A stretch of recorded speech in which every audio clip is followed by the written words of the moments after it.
Rezeki kuwi ora perlu kudu duit akeh lho. Wis iso kerja awak waras kuwi wis alhamdulillah ya.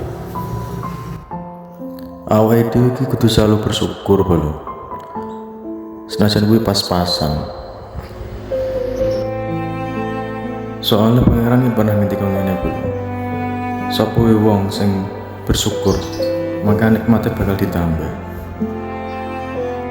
Awake dhewe lho bolo sebagai pejuang rupiah kuwi upama nangis kuwi ra metu loe. Nang awake dhewe iki mung termenung karo dikancani sepene wengi lan gelape wengi. Kadang aku yo pernah mikir ngene lho. Upama iwak karo burung kuwi jatuh cinta, terus kewan loro kuwi manggon ning endi lho? Apa yo burung kuwi mau belajar carane berenang? Apa ya iwak sing belajar carane mabur?